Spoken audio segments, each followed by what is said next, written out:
We are going to the panel 4 of this international conference, Regionalization of Gender Politics. We will have 4 communications.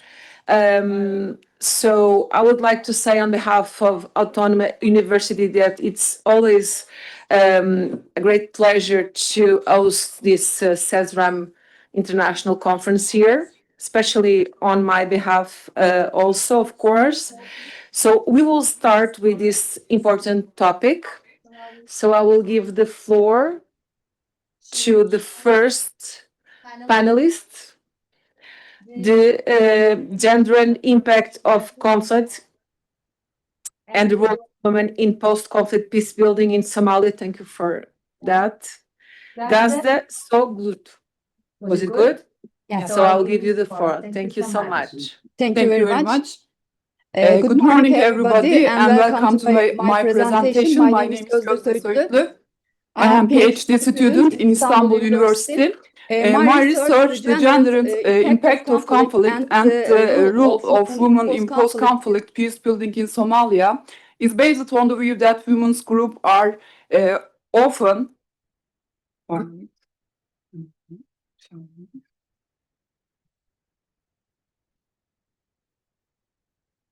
excuse me, sorry. My research, the gender and impact of conflict and the role of women in post-conflict peace building in Somalia.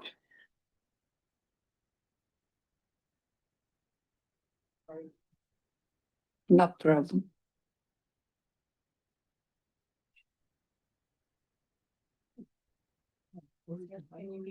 You can use Microsoft computer when your presentation, and we can open. So sorry if you want to. Based on the view that women's groups are often more strongly committed than men's groups to ending violence and sustaining long-term peace, and therefore constitute a highly motivated and talented groups of stakeholders for peace building, yet they are often overlooked. My research will focus on 3 main points. Any policy paper on peace building faces the problem that we understand more about how to promote conflict than we about how to design or even build peace. For many, peace is the opposite of conflict or even just a consequence, but such a vague concept does not lead to clear understanding or definition of what people are trying to promote achieving peace building. I will therefore begin by outlining a framework for concept and understanding of conflict and peace that can help formulate peace building policy. Secondly, I will talk about the impact of conflict on women and their role in peace building process. Finally, I will discuss the level of violence women are exposed to and their contribution to peace building during the Somali civil war, which is the sample of the research. So let's get started. The peace building process involves a long-term committed to fostering dialogue, repairing relationship, and reshaping institution.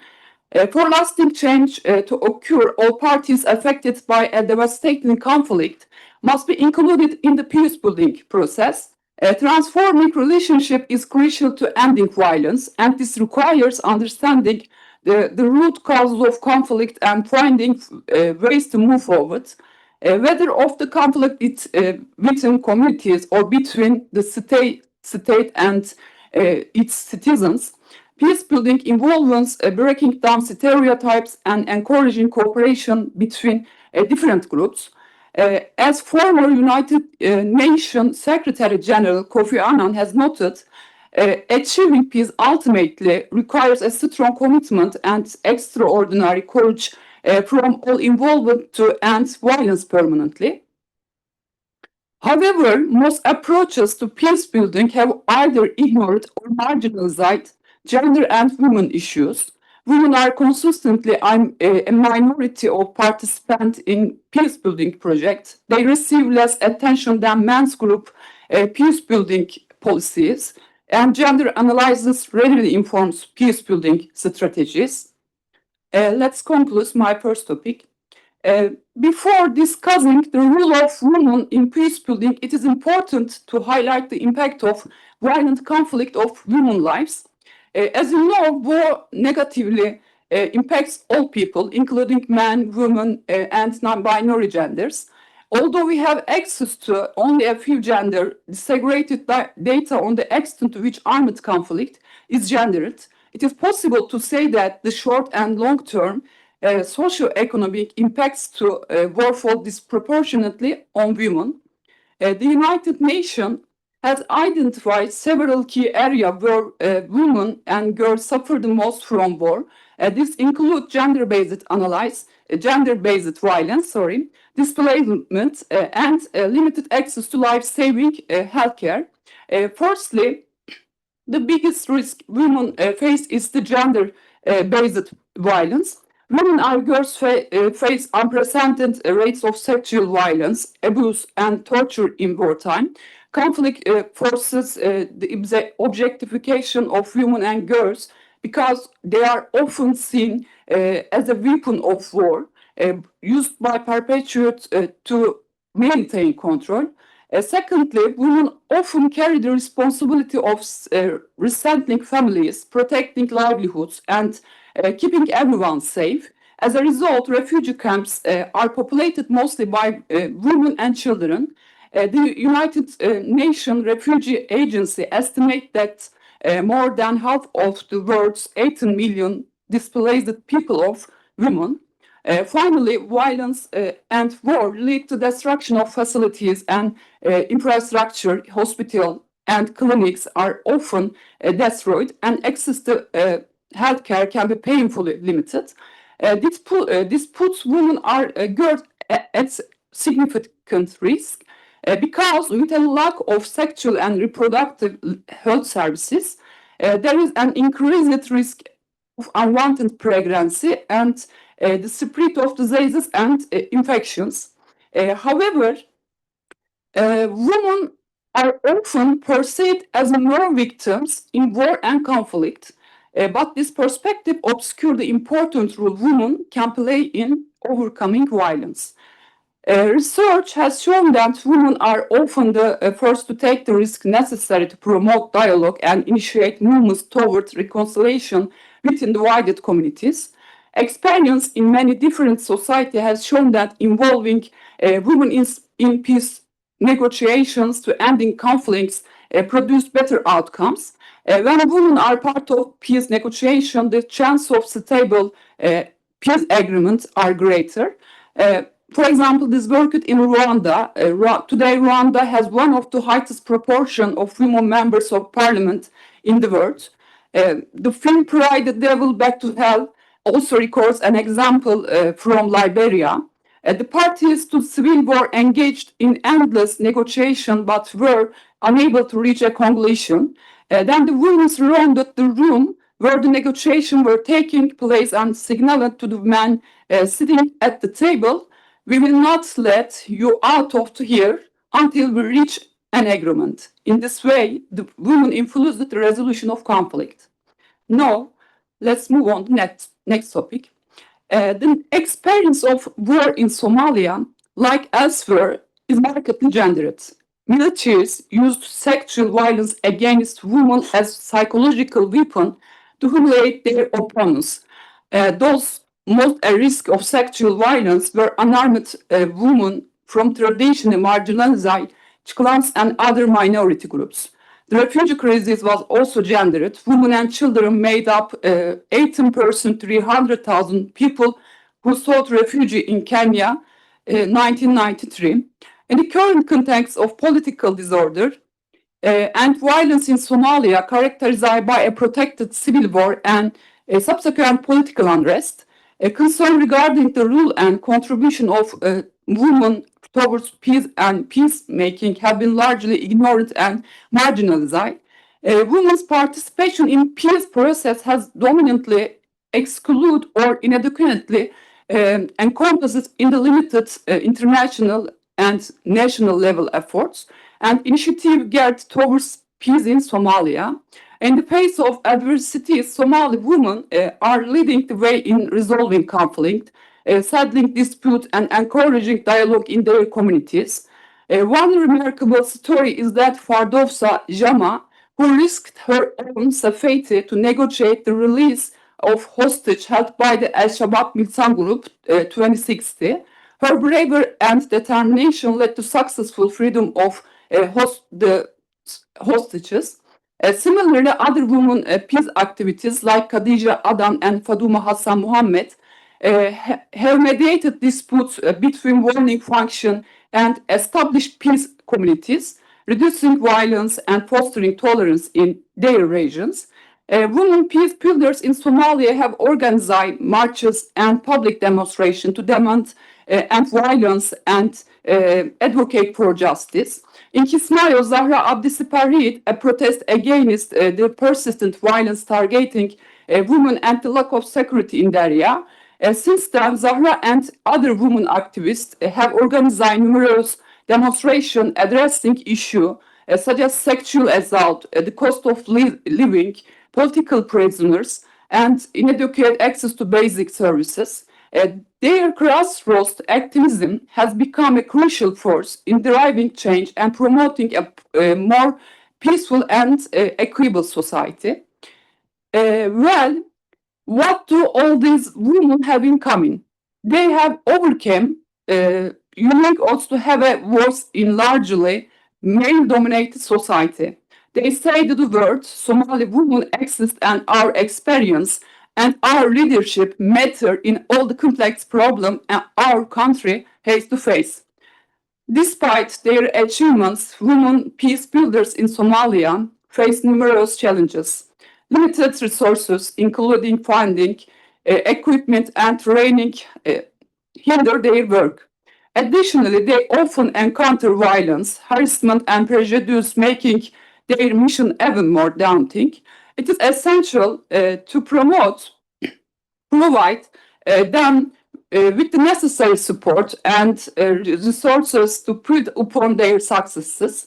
This includes investment in networking and collaboration, continuous community education, capacity building initiative, and the inclusion of women in formal peace negotiation and decision-making process. In sum up, in 2000, the United Nations Security Council unanimously adoption resolution 1345. This was the first time they acknowledged the impact of armed conflict on women and girls. The resolution reaffirms the central role of women is in preventing, managing, and resolving conflict.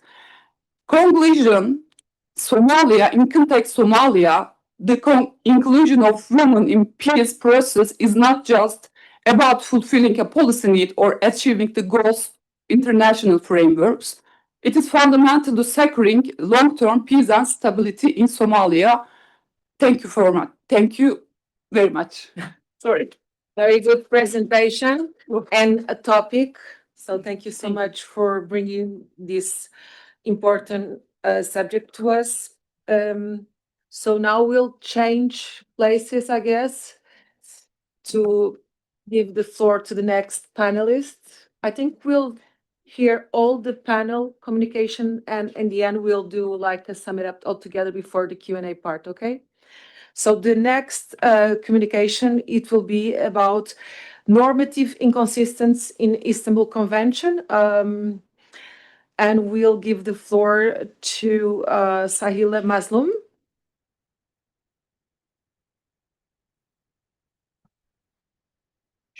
Hayır, yine senin takip edin ve ben onu yapayım.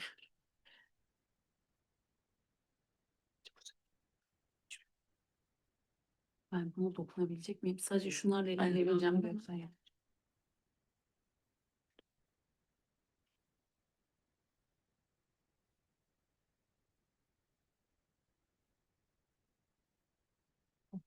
So the floor is yours.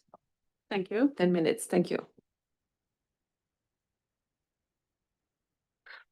Hi, my name is Saliha Mazlum. I am research assistant at Zonguldak Bulent Ecevit University. And this is my first international and English presentation, so please excuse any language mistakes. Today, I will be presenting my paper, and it is a doctoral assignment, actually, I developed with my professor, Rahman. First of all, I will briefly outline the convention's background, our study's aim, method, and findings. Within this framework, the Istanbul Convention is the main focus of our study. Therefore, I would like to begin by providing a short overview of the Istanbul Convention. As you know, the idea that violence against women comes from gender inequality is quite recent. In the same way, the development of related policies by state is also a new development. Over time, it became clear that violence against women has broad effects beyond the family, and it cannot be handled only through family policies. This realization made policies on this issue more important. In this context, international agreements on gender equality and violence against women have become more prominent. One of these agreements is the Council of Europe Convention on Preventing and Combating Violence Against Women and Domestic Violence, commonly known as the Istanbul Convention. The convention came into force on August 1st, 2013. It was prepared by representatives from the member state of the Council of Europe. The aim was to address and prevent violence against women and domestic violence. It entered into force in many European countries such as United Kingdom, Ukraine, Germany, Greece, while some like Hungary or Slovakia have signed but not implemented it. Azerbaijan has not signed it at all. The Istanbul Convention is the first international treaty that defines the concept of gender. For this reason, it plays a key role in preventing violence against women. It states that such violence comes from deep-rooted social norms. These norms do not treat women and men equally.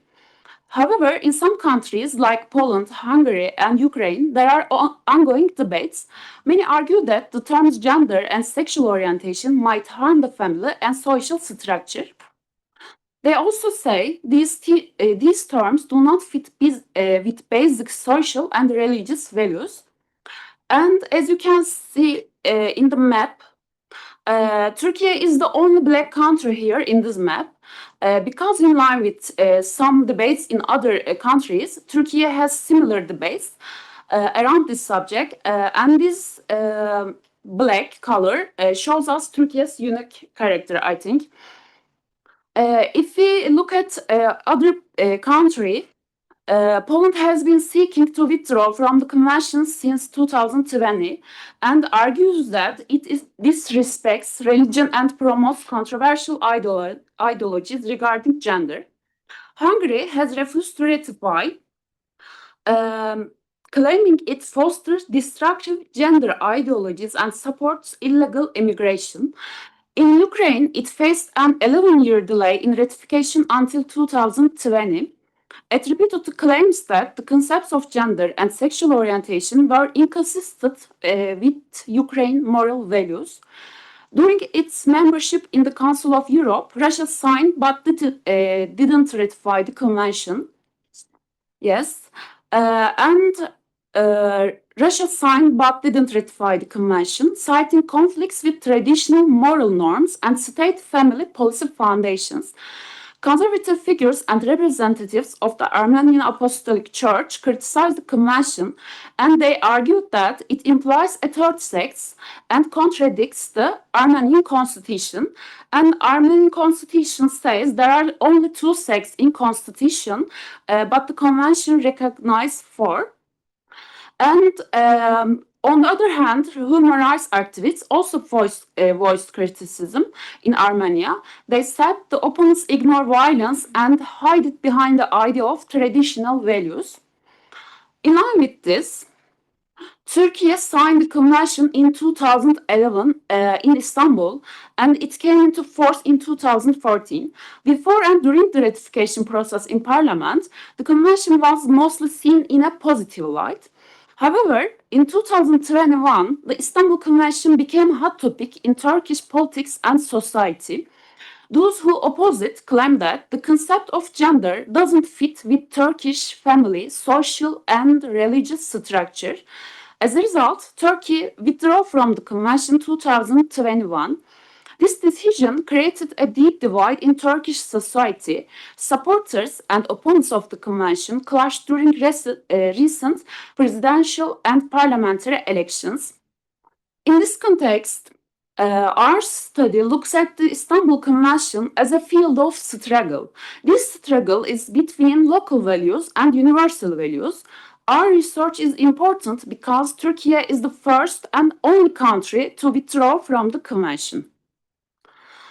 We base our work on public debates in Turkey. We also look at newspaper articles and statements from politicians and influential public figures.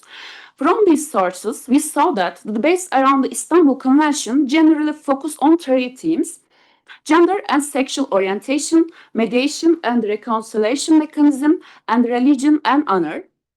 Then, to explore how local and universal values came into conflict, we use interviews with elite and well-known figures. Accordingly, the study's sample consisted of politicians, journalists, writers, and association leaders or members.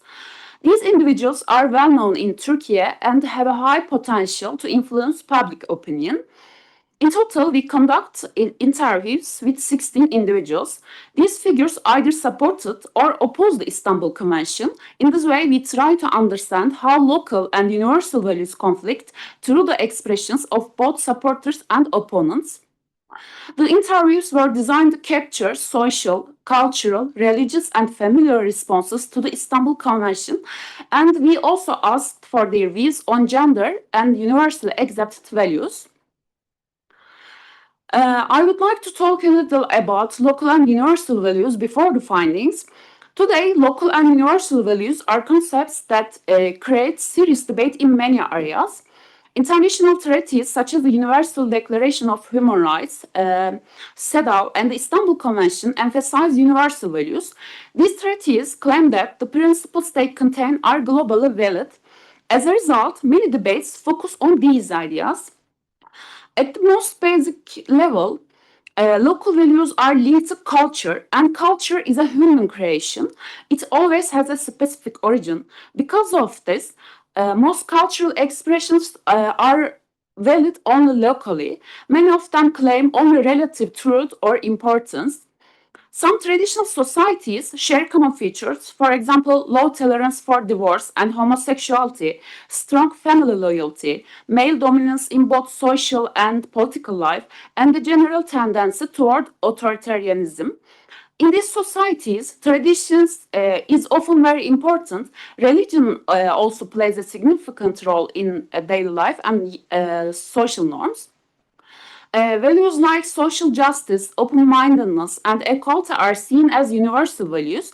Meanwhile, values such as devoutness, respect for traditions, and humility are listed as traditional values. Universal values are often viewed as essential to human rights. However, they also face criticism. Some argue that they are rooted in Western ideologies. This creates concern, especially in post-colonial contexts, about imposing one culture's values on another. Those who support the idea of universal values focus on positive values, such as the Golden Rule. They also point to harmful practices like female genital mutilation. These practices are banned under the Istanbul Convention and widely condemned. Many international agreements are criticized for creating tensions. In these cases, local values, universal values, religion, and women's rights often clash. From the interviews, we saw that the supporters of the convention define gender as the roles assigned to men and women. These roles are passed down through generations as a result, tradition and custom. Supporters argue that these roles should change, and the inequality in these roles push women into the background of social, economic, and political life. They believe that that traditional structures must evolve to achieve gender equality. This view also includes the concept of religion, honor, and reconciliation or mediation. Supporters say that religion and honor often misunderstood in society. This misunderstanding puts women in a weaker position. They believe that religious teachings are often distorted by tradition.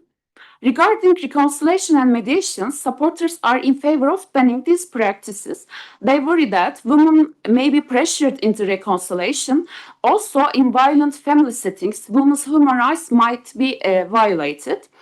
These mechanisms are seen as protecting a patriarchal system that marginalizes women and resists social change. In short, supporters of the Istanbul Convention focus on ending violence against women, achieving gender equality, and promoting women's rights. They believe these problems cannot be solved within a patriarchal system.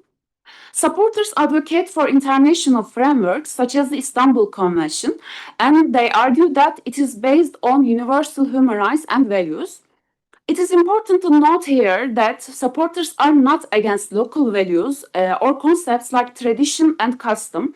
What they oppose are traditions that view women as secondary. When it comes to the sexual orientation, supporters are not fully united. Most say that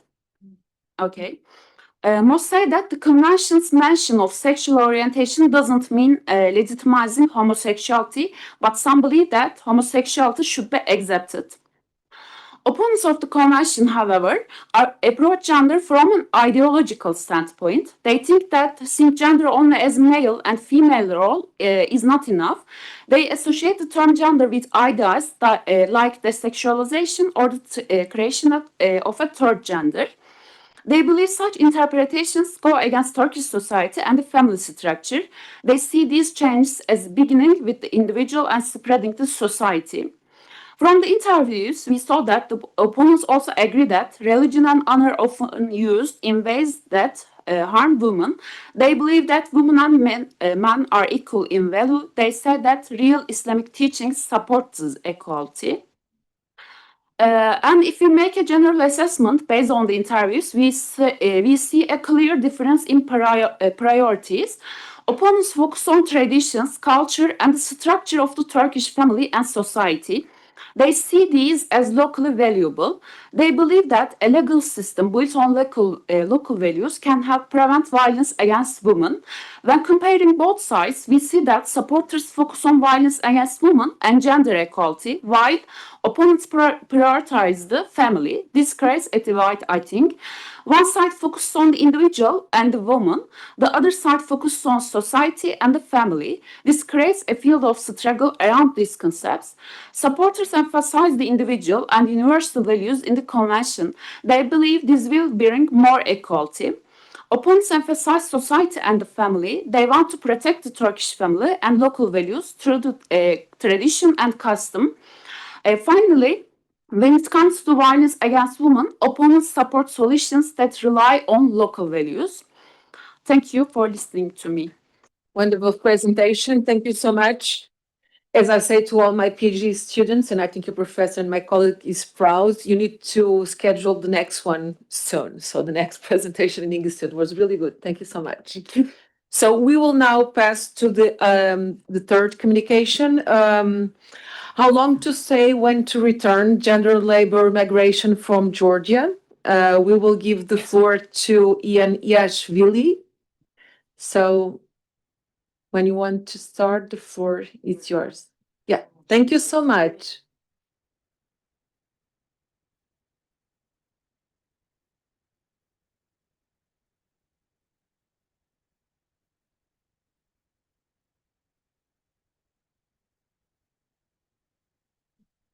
Hello, everyone. I'm real glad to be here with you today. Thanks for hosting me. I'll start my presentation. The topic is how long to stay, when to return, gendered labor migration from Georgia. First of all, about outline, I'll start very briefly about the country. Then I'll speak about the goal, task, and the subject of the research. I'll expand then about the methodology and theoretical basis, and then introduce main findings. And finally, I'll conclude. I would like to express my gratitude to donors of my research. I started my research in 2015. It was the Fulbright program, and I was eligible to conduct in-person interviews with Georgian labor migrants in New York City and other states of the United States. Many thanks to the Faculty of Social and Political Sciences of Tbilisi State University for supporting my project in 2016, and many special gratitude to the EU-funded Erasmus Plus program. Now, about the country, very briefly, Georgia is the country that is situated in the Caucasus region, and particularly in the South Caucasus. The northern neighbor of the country is Russia. The southern neighbor is Turkey. To the east, we have two neighbors, Armenia and Azerbaijan, and to the west, the country is washed by the Black Sea. The population is up to 3.7 million people, and it's situated at the square of the country is up to 70,000 square kilometers. During the Soviet period, Georgian people were not distinguished with high mobility, and according to the last census in 1989, there were more than 95% of Georgia's population lived in Georgian SSR. However, after the dissolution of the Soviet Empire, the process of exodus took place, and new type of families formed. These are transnational families. About them I would like to speak today. And transnationalism is a lifestyle or strategy of survival and betterment by immigrant and transnational migrants span two countries over the geographical borders, and the main purpose of them to support financial of their families. Now about the goal, task, and the task objectives of my research. The purpose of the research is to highlight how the Georgian transnational household operates in geographically different places and what is their coping strategy, and also and how they distribute income diversification in the context of changed gender roles. The main objective is to identify economic benefits and social loss or social costs. The target audience is the Georgian transnational family in Georgia and in the countries of immigration. And the main limitation, I would like to underline this issue. What was the main limitation for our research? Actually, from the beginning, we started to cooperate with more than 60 families. However, our respondents finally turned out to be only 23 transnational families. And what was the reason for it? Our methodology is quite is a novelty, absolutely novel approach. We decided to conduct in-depth interviews, and to use this qualitative method is research with members of the transnational family with spouses. It was quite difficult because even though that we have permission, for example, when I was a Fulbright scholar in 2015 at Rutgers University, I had an RB application, so-called RB application, that was issued by the Rutgers University. It was official document that allowed me to interview people, because the questions are very personally, and you you penetrate their personal life. So it is very sensitive issue. That's why when we started to talk with our potential respondents, many husbands, many male respondents refused to participate in the research. So it was a big challenge for us. That's why the number of our respondents were 23 couples only, because those husbands who were totally dependent financially on their wives, totally dependent on remittances from the immigration country, they refused to participate in the research. It was like they considered that it was like stigma for them. As a research tool, 3 types of discussion plans were used, 1 for expert and 2 Other discussion plans for spouses, separately for wife and separately for husbands, were referred to a theoretical basis. This is the micro theory of new economics of labor migration, so-called norm theory, and the concept of transnationalism that was started by Nina Gilchiller and her colleagues. According to NELM, this theory focuses foresees a family as a key decision maker in order to prevent or to avoid risks. This can be risks from economic issues, maybe from natural disaster, and so on and so on. As for transnational approach, Nina Gilchiller and her colleagues started to speak about it from the beginning of 1990s. And what they indicate, what they argue is that older migrants, immigrants break off all homeland social relations, and they were eager to be totally integrated in the whole society. So they usually lose their ethnic identity or language or culture or tradition and so on and so on. By contrast, today's immigrants, they are quite active and they show very vividly themselves. And what is most important, the whole society accepts them. The whole society accepts their traditions, their culture, to demonstrate their identity, to say so. In this way, migrants build so-called social fields, according to Thomas Feist, or social spaces.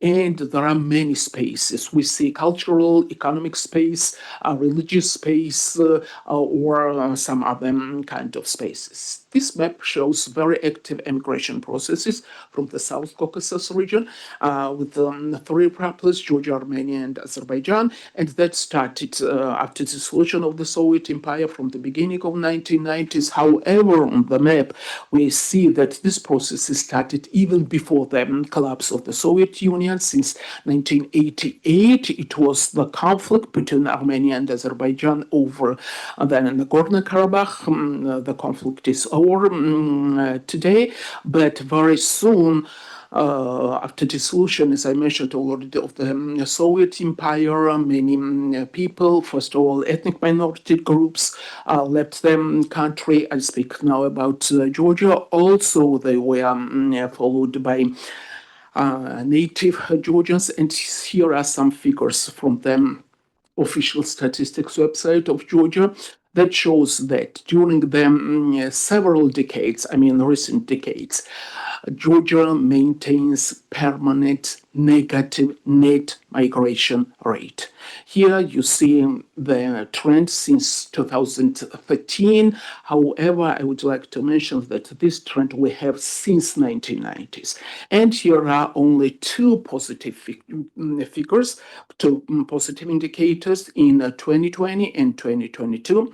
In 2020, this is due to a COVID pandemic because many migrants temporarily returned to Georgia due to COVID pandemic, and that's why we have positive net migration rate. And in 2022, this is the result of war between Russia and Ukraine. When Russia invaded Ukraine, many Russians arrived in Georgia. Those people who escaped mobilization in their country, and they stayed for several times. Well, for today, many of them left Georgia, and that's why, that's why in 2022 we have positive net migration. However, in 2023 we have again negative net migration.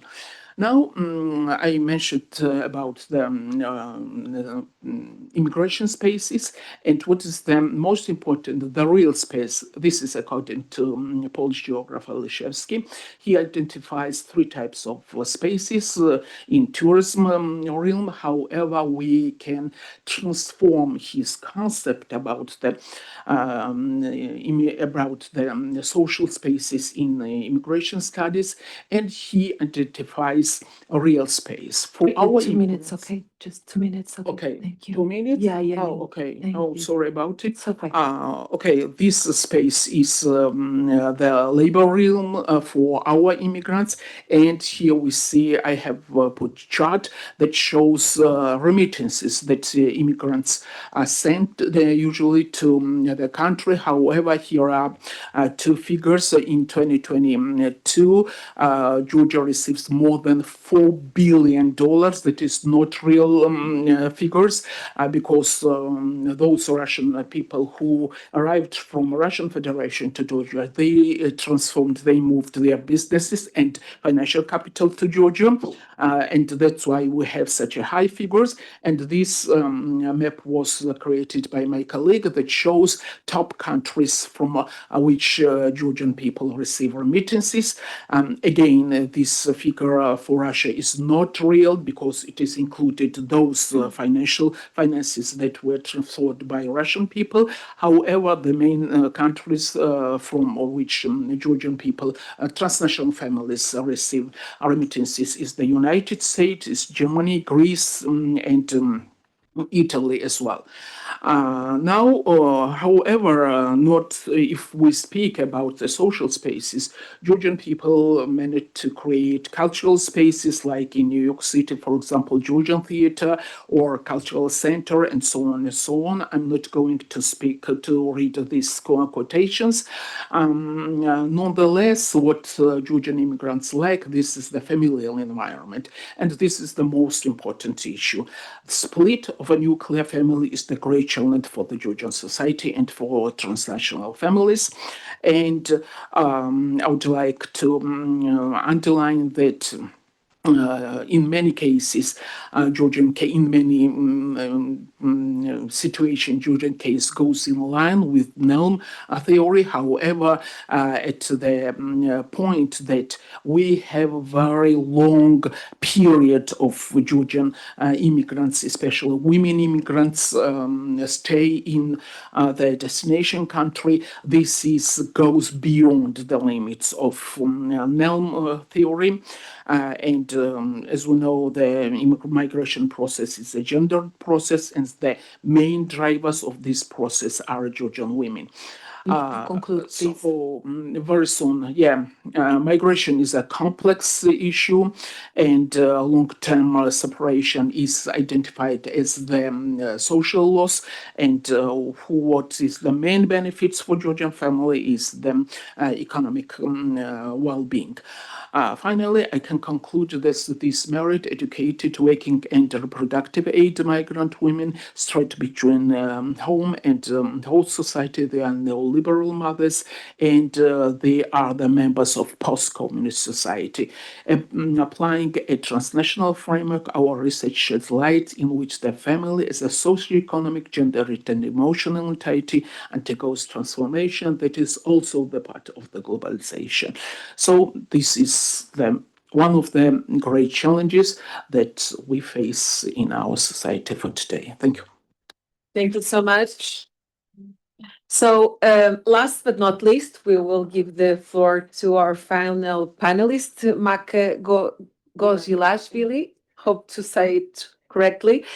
About challenges for women employed in Georgian agriculture. So, I will give you the floor as soon as the technical issues are resolved, and I will just ask you to be a bit strict to the 10 minutes each so that we can go to the Q&A part. Thank you so much.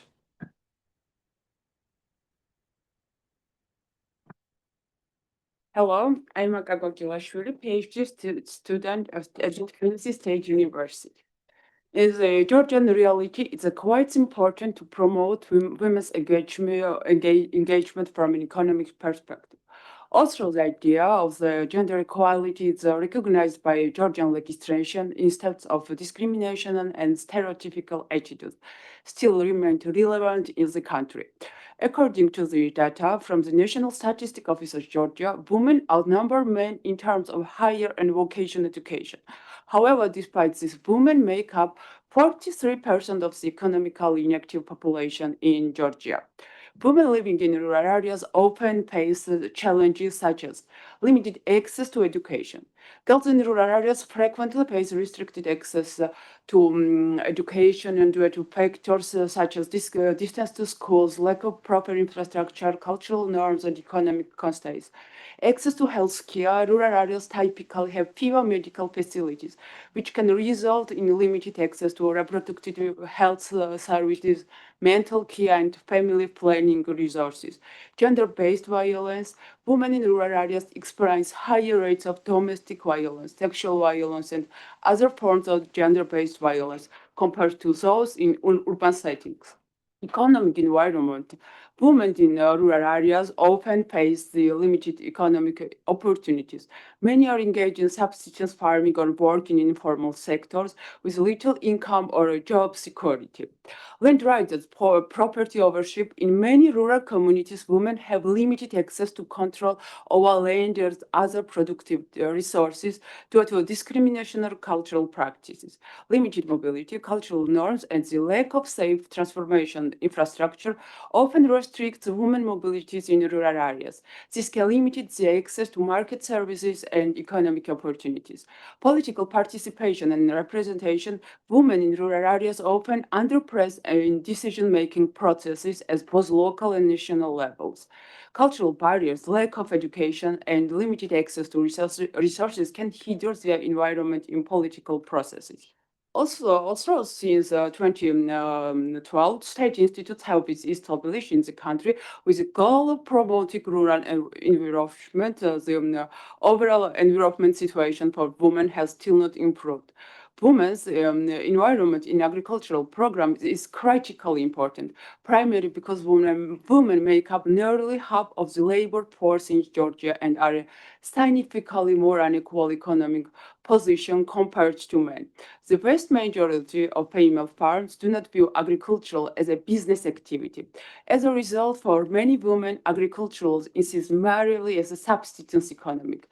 Despite the fact that the Georgian government has developed numerous programs to support agricultural production, the logistical infrastructure in rural areas remains under development. Female farms face numerous challenges, such as limited access to land. In many regions, women have restricted access to land ownership or control due to cultural norms or legal barriers. Access to agricultural inputs. Compared to men, women have limited access to resources such as seeds, fertilizer, and tools. This lack of access hinders their productivity and efficiency in farming. Financial constraints. Female farms often face difficulties in accessing credit, loans, and financial services due to a discriminatory practice of lack of collateral. In many countries around the world, legislation still prohibits women owning and inheriting land. Also in our country, women have a legal right to inherit nearly half of the rural population. Believes that the real estate should be rightfully belong to sons. In Georgia, women own real estate at half the rate of men. The situation in rural areas is often further complicated by stereotypical attitudes. For example, they believe that the issues related to agriculture are a man's responsibility and the woman's environment is not desirable. Even those entrepreneurial women who have overcome the stereotypes and achieved success in agriculture still face a variety of challenges related to production and sales. Many of these challenges stem from systematic bias and social expectations. Access to capital, 58%, gender bias, 56%, limited networks, 50%, access to market information, 40%, stereotypes and misconceptions, 50%, access to market channels, 38%, and self-confidence and assertiveness, 40%. Among the challenges, key issue is the low level of interest investigating the girl in rural areas. It is largely due to the perception that girls represent a lower economic return compared to boys. It is expected that girls will move in their husband's family after marriage, while boys will remain in the parental home, inherit land and agricultural assets, support their parents in old age, and they have wives who will live in household household and manage domestic responsibilities. Women's labor in rural areas is further burdened by living conditions that include care for multi-type children and family members with chronic illness. The situation is further complicated by infrastructural problems that hinder women's access to essential services such as preschool facilities, outplant medical care, and social services, combined with the need to balance caregiving and agricultural work, further complicates the borders and lives of rural women. One of the key steps toward improving women's access to financial resources is the inclusion of the women's line item in local budgets.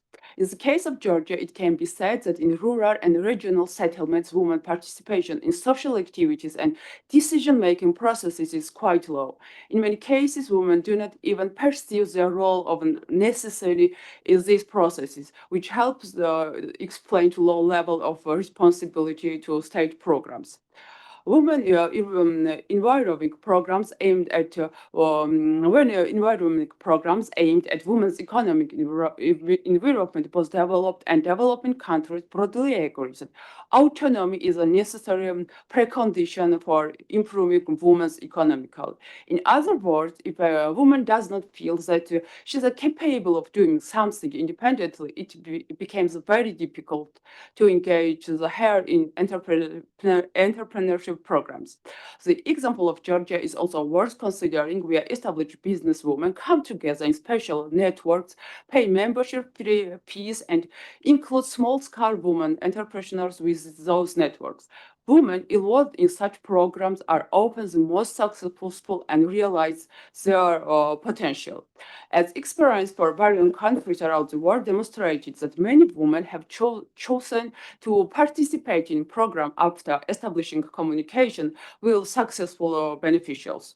Women play a significant role in the full development of the economy. In a modern society, women will be able to make free and personal tailored life choices only if they are encouraged to embrace their experience and values. To address this challenge and the many obstacles that women face on an almost daily basis, the state needs to implement effective policies. However, it should be noted that similar initiatives implemented by government do not include strategies aimed at strengthening women's influence and public status, are largely social by nature. In rural areas, women have less access to information, innovation, and knowledge compared to men.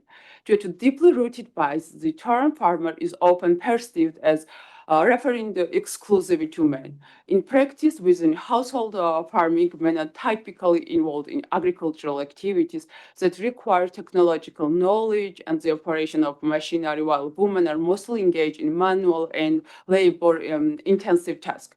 Women have less access to technology, which may be partly due to the widespread stereotypes that machinery is a man's job. Rural women also face limited access to financial resources. Women are underpriced in cooperatives, both as members and as chairpersons. Also, Georgia's regional development strategy aims to promote the social and economic advancement of women gender equality. Considerations are still not adequately reflected in laws and decisions. Including the law of cooperatives. In reality, the development of women's entrepreneurial opportunities and activities lies in professional education. This is why it would be highly effective for local government and deliver vocational training courses directly within rural communities. Implementing politics such as childcare support, flexible working hours, and parental leave can help women balance caregiving responsibilities with professional activities. Reducing harmful gender stereotypes that hinder women's contribution to the economic and fostering inclusive attitudes is critical for creating a supportive environment for women's economic environment. Recognize the unique challenges faced by women in rural areas, such as limited access to resources, infrastructure, and implementing targeted interventions to address these barriers can help unlock their economical potential. Thank you so much for this presentation. Very good one. Thank you. So we had here really good research output and, of course, some food for thought regarding gender politics. First of all, we started with an important subject regarding a case study of Somalia, very interesting one. Peace versus conflict violence, the impact on women, and of course, the gender-based violence according to the UN perspective, which is really interesting. So, of course, I will pass to the audience to put some questions, but I will start with a couple of questions. So you feel free, all of you, to answer in any way that you think it's relevant. So why Somalia for you? It's just my question. I will pass it on to the other panelists too. And regarding the normative inconsistencies of the Istanbul Convention, which is for me a huge and important topic regarding domestic violence and all those aspects here in Portugal. Unfortunately, we have a major problem regarding that also. So why did Turkey withdraw from the Istanbul Convention? So my question to you. And the other very interesting research topic was this concept of transnational migration. I would like you to explain a bit more regarding your framework, because it was really well, all the dots were attached together. And this regarding to, as you said, the impact on Georgian society, this importance or relevance of this women's role. Finally, not least important, of course, the topic and focus on women in Georgian agriculture, meaning that they have a huge task in a Georgian economy, as I thought. But my question, being a woman, of course, is it a choice or a necessity for them? So if you could please explain, because you gave us all these layers and trying to go until the aspect that you mentioned, that I think it's really interesting too, this underrepresented feature of women in decision-making processes in the communities, rural communities. So thank you so much. So I will give you the floor to explain a bit more your research and the choice of the Somalian case. Thank you for your question.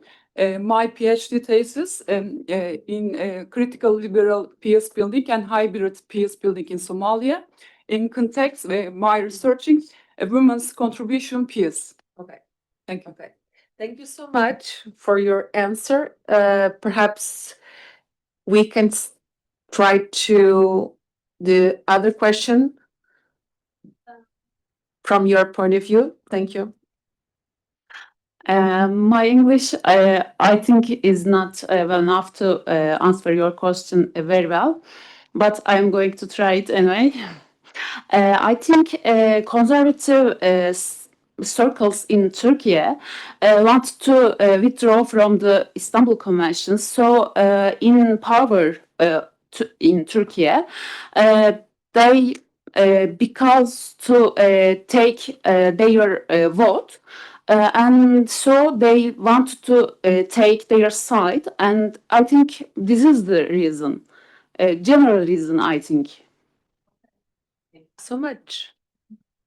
So please. Okay, so thank you very much for your question. This is a really big issue. Like when we speak about the women migration, I can call women exodus from Georgia. That was not traditional for the Georgian society.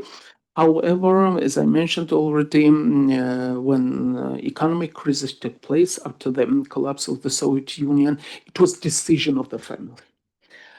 Family decided to send women member. It's women member in immigration. Why?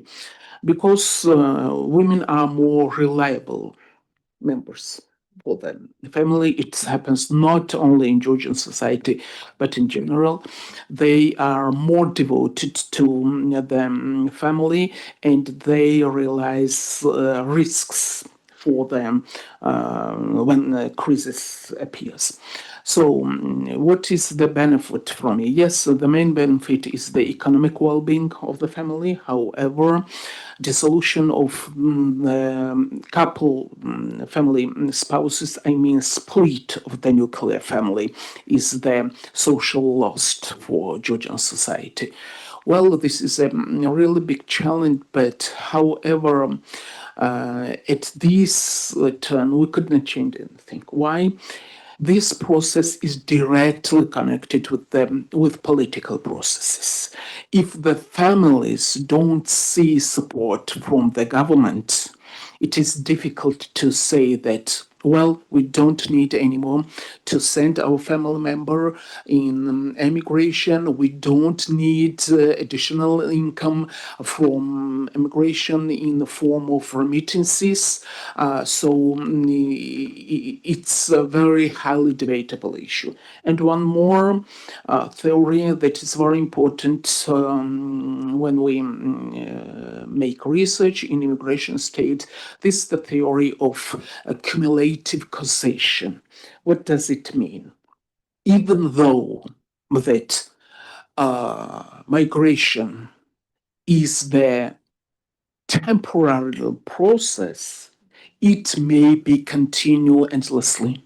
And why? There are several reasons for it. First of all, this is a very strong social network, I mean immigrant network, that supports potential migrant to stay in the country of destination.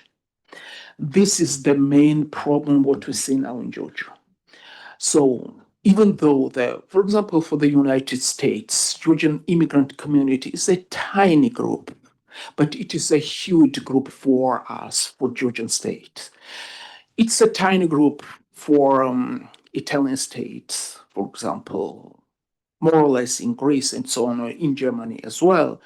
This is the huge issue and huge problem in Georgia. And what we see, the immigration of Georgian women is prolonged. It takes more than 10 years without any visits in Georgia.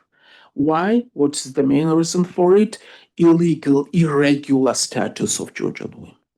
So they could not allow themselves. Some of them became legal migrants and they have physical visit in their countries. But there are still big part of Georgian immigrants without documents, irregular migrant, and they could not visit their families. So it turns 10 years, 15 years that they don't have any visit in Georgia.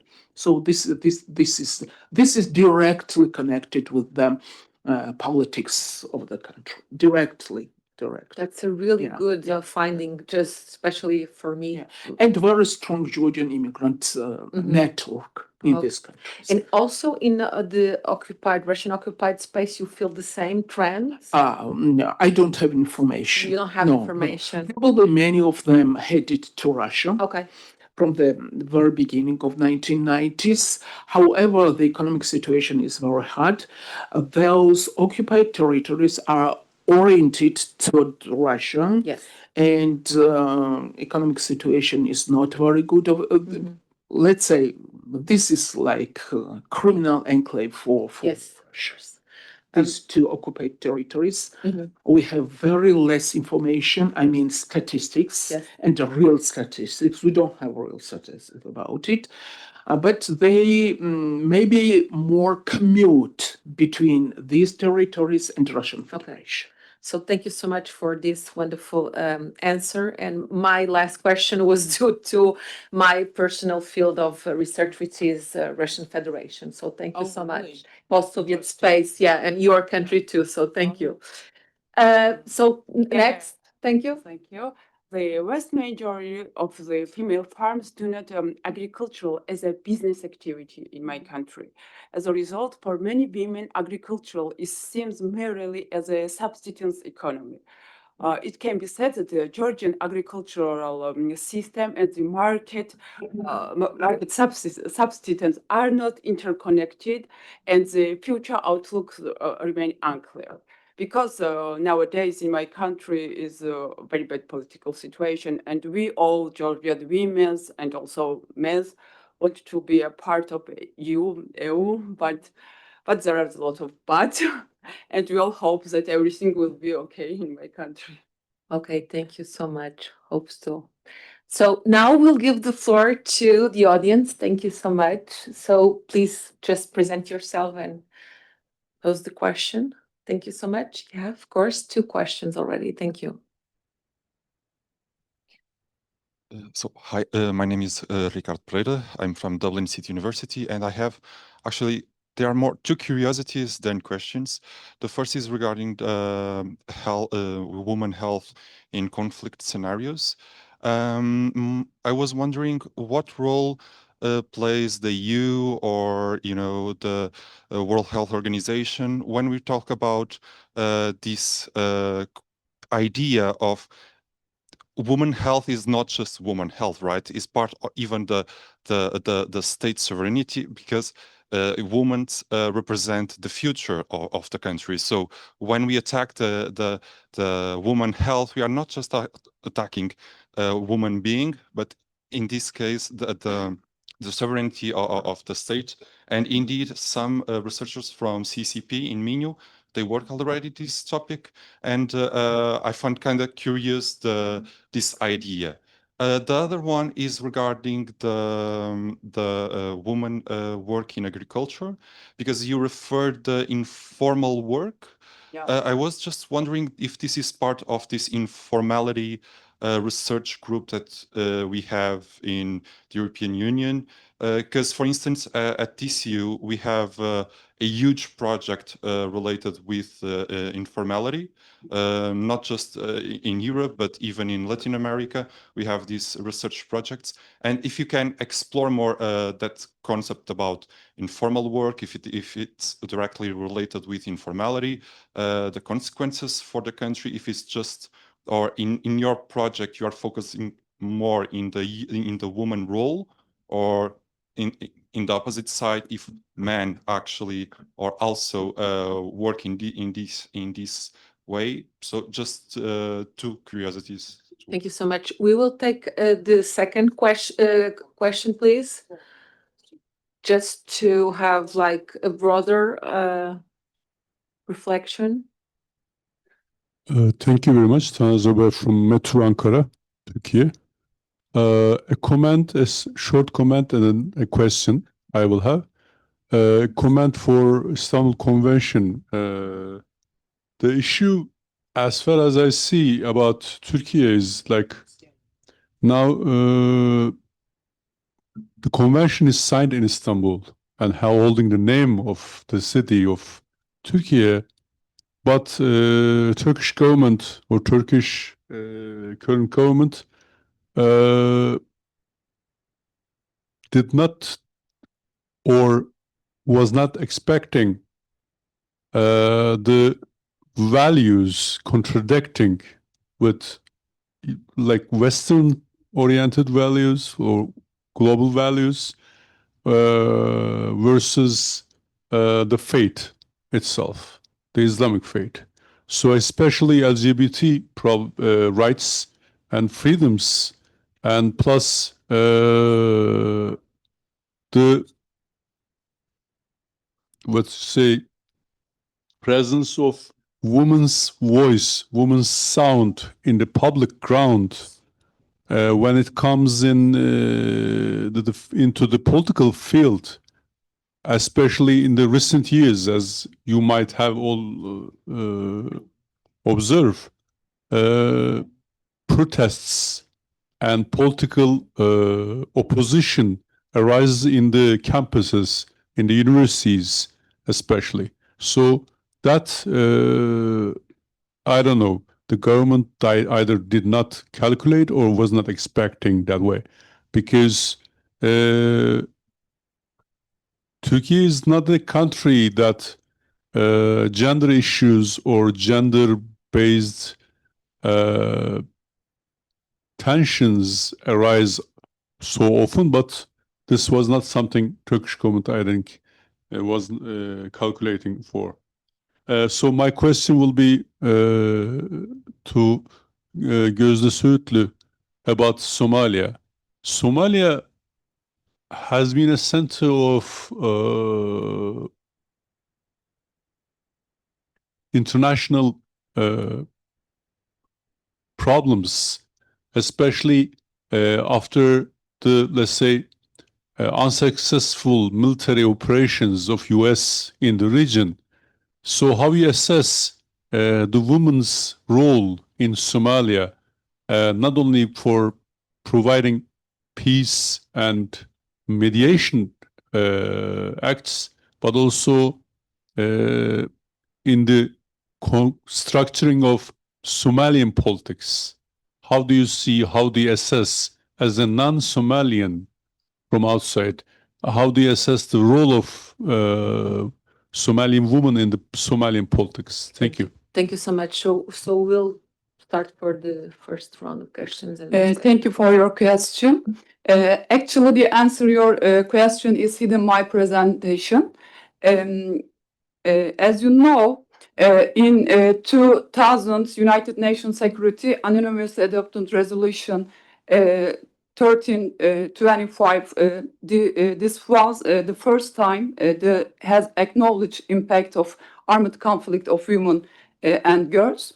The important decision that drive attention to rule of women in peace and security process and encourage their participation in this process. This decision emphasized that women should take a more active role in issues such as conflict prevention, resolution, and peace building, and ensuring gender equality. Mr. Zorbay, I think I can answer your question by talking about women's contribution to the peace process. Women can promote peace in various ways. I have summarized by some of that's contribution values. Strengthened social reconciliation and dialogue, participation in mediation and negotiation process, training and awareness raising, strengthening gender equality, civil society and local initiative. Finally, support in coping with violence and trauma. Thank you. In Georgia, we don't see women in informal sectors. This can be family farms. There are women working side by side with the men. But compared to men, women have limited access to fertilized pesticide, technical machinery, and this lack of access hinders their productivity and efficiently in farming. Thank you. Okay, more questions. So the mic is there, please. And another one here, another one here. Okay. Thank you, everyone. Thank you very much. Thank you. My name is Mujib Abed from the University of Melbourne. I have a question for Saliha. Do you think that there is potential for seeing this conflict, field of conflict, as you put it, this struggle, as more than just a binary between the universal and the local? In the sense that there could be a third space, something that speaks to the unique situation that the Turkish government finds itself, and maybe they will be a little more imaginative and get themselves out of this confrontation, right? And especially when we see that international law is involved, I wonder what could, I know that could bring in its own limitations, but just from your data on what you're seeing. And then law, I suppose the data is, amazing and really novel and interesting, and I think easily could be expanded or could be extended, the findings, to the experiences of other migrant communities as well. But what do you think is next? What are you going to do with it? Is it advocacy? Is it, sharing the information so that you can bring about a type of shift in general public perception about migration, displacement, voluntary displacement, and because at the conclusion, the cost-benefit analysis doesn't sound very promising, of course. So what is to be done after this? Again, the data I thought was amazing. So congratulations. Thank you. Thank you so much. So we'll have just another question here to take. Thank you so much. And then we'll pass it on to the panelists. Thank you to all of you for very, very interesting presentations. I have just one question for Professor Iashvili. When we are speaking about the migration and the rising the percentage of migrated people from Russia, do we mean exactly the ethnicity, ethnicity of Russian people, or maybe they are Russian language speaking? We are speaking about Russian language population. So because we know that in Tbilisi and in Georgia especially, there are a lot of people migrated from the north, maybe from Ukraine, maybe from Belarus, maybe from Russia. They're speaking Russian language. So my question is, do we distinguish between the ethnicity and language? The rising of the percentage was in Russian language speaking population or definitely the Russians? Thank you so much. It's yeah. Sometimes it's a really yeah. Can I just, yeah. sorry, can we have an order so that everyone can cope with the question? So please. As well as I understand your from your question, I can say that Turkey has a unique character. Yes, that's true, but its uniqueness from just withdraw from the convention. That's it, I think. Local and universal values, except that I don't know what can be said. Other things or other concepts. I don't know. What can be said to without them. So Turkey is important here because the power in Turkey thought that they need to short-term support or something like that from the citizens of Turkey. So I think they did because of that, just that. Yeah, I think it's enough, or maybe I should continue. I don't know. Its uniqueness because of that. Yeah. So I don't know. We need another perspective of that without these concepts. Okay. Thank you. So please feel free to answer. Thank you. Okay, if we follow the order, first of all, I will answer the first question. Yes, you're right that this type of migration is not typical only for the Georgian society. We see many developing countries that have very high level of women immigration, and they also have split nuclear families, and the budget of many countries sustain seriously these remittances. I can say the same about the Georgia's budget, the country's budget, and these remittances are quite high. It is $1.5 billion per year. However, yes, this is the open-ended question. Because I mentioned already that this is directly connected to the country's politics. Currently, what we see in my country, the politics of my country's government is very pro-Russian. So its politics is not oriented to support migrants, to develop migration policies, to return them back. Actually, if sincerely, this is the general trend in the world that 25%, around 25% of migrants return to their origin country. Many of them stayed, usually. I'm sure that the trend will be the same in Georgia as well. However, we really need to develop the economy of the country, to develop institutions that will support return of migrants. But I speak about the dignified return, to provide them with pensions, with good health care. You know, the period is quite long as they left. It is almost 30 years already. Many of them retired already. They could not find, if even they return to Georgia, it will be difficult, if not impossible, for them to find a job. So they still expect to them better conditions for dignified return. That will be access to healthcare, good healthcare, access to the insurance, and to find themselves, even some of them, to establish small businesses. When we interviewed our respondents, many of them mentioned that there are no good, no supportive economic environment to establish small businesses in Georgia. So this is one of the main reasons why they could not decide to return. So it's quite a big issue.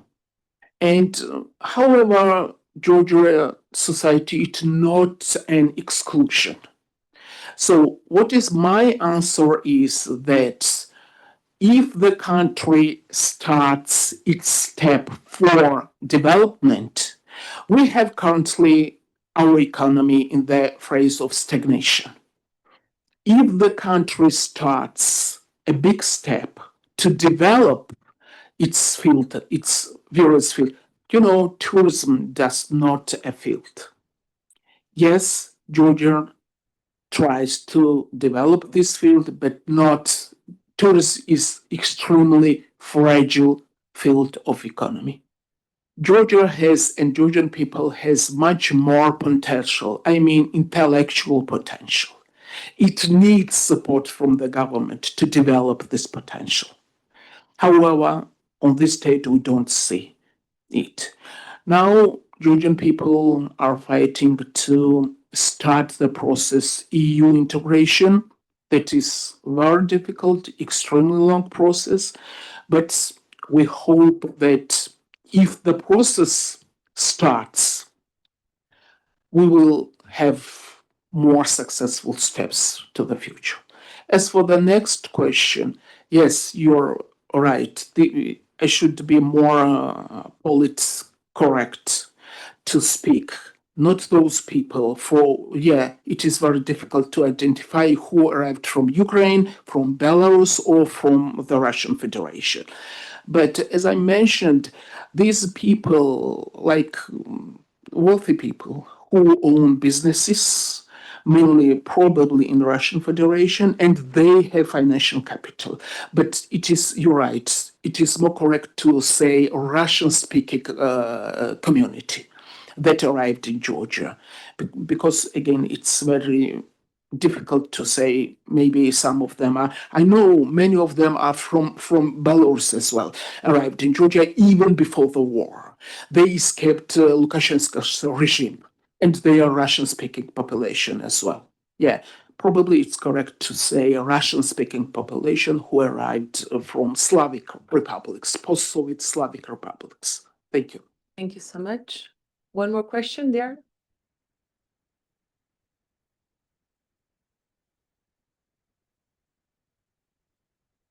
Thank you so much. Thank you so much for the presentations. Are very interesting. So just one quick question about Georgia, which is one of my favorite countries. So I adore khachapuri, and also, Georgian wine also. You know that most of the former Soviet Union republics, according to the law on citizenship, it's hard to get a second citizenship, and in most of the cases, it's not allowed. So my question is, does this in Europe is different? We can get how many nationality citizenship we want. Just me, I have 2 citizenships. I mean, it's normal. I can also get more. But in the former Soviet Union republics, it's different. So is there some kind of impact on migrants when they move just to say, from Belarus to Georgia or from Ukraine and so on, because once they spend 10 years, under some conditions they can get the citizenship, they can apply for the citizenship, but it's not easy, and maybe they can lose the citizenship of their country of origin. So I was wondering, I was curious to know whether these restrictions, the constraints have some kind of impact on them on returning home, or some kind of limitation, and so on. And that's all. Thank you. Thank you for this question. Actually, this question is not very close to my field of research. But as far as I know, most of people are eager to sustain their former citizenship and not to get Georgian citizenship. Maybe some of them, yes, acquire Georgian citizenship, but it is their long process. As for Georgian immigrants in EU countries, many of them acquired the legal status of migrants. I'm not speaking about the citizenship, for example, citizenship of Italy or Greece or the United States. However, some of them have that citizenship of the host country. But I don't think that this is the main issue for Georgian immigrants or for people who migrate to Georgia. For example, what we see in my country, we have a big community of students from South Asian countries, from India, from Pakistan, for example. They have visas and permanent permission for permanent stay to continue their student life in Georgia, and they don't ask for Georgian citizenship.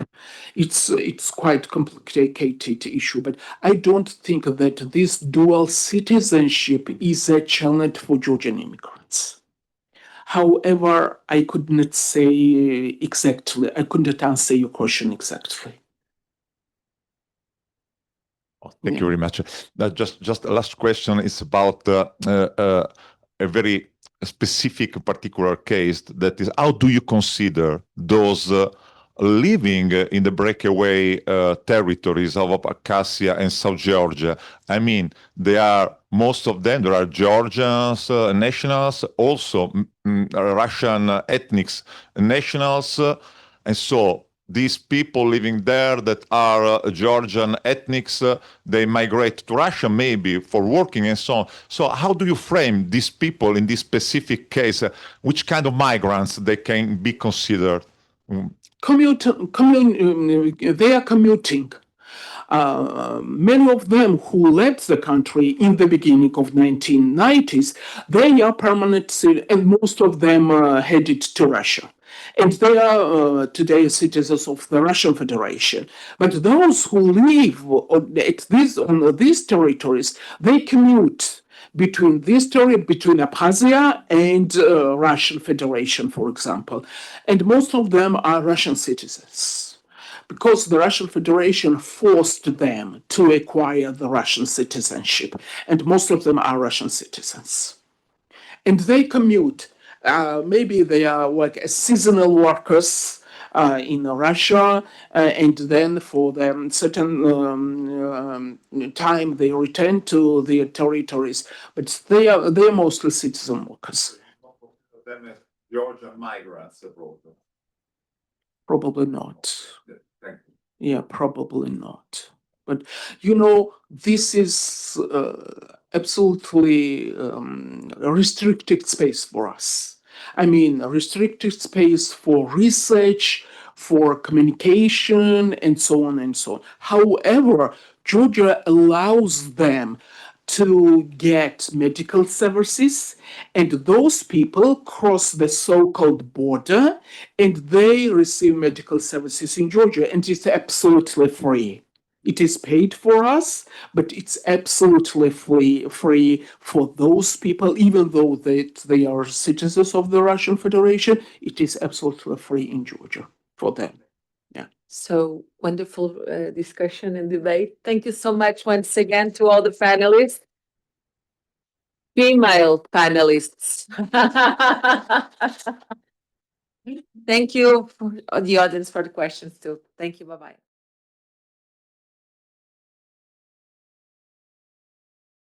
So, good morning, everyone.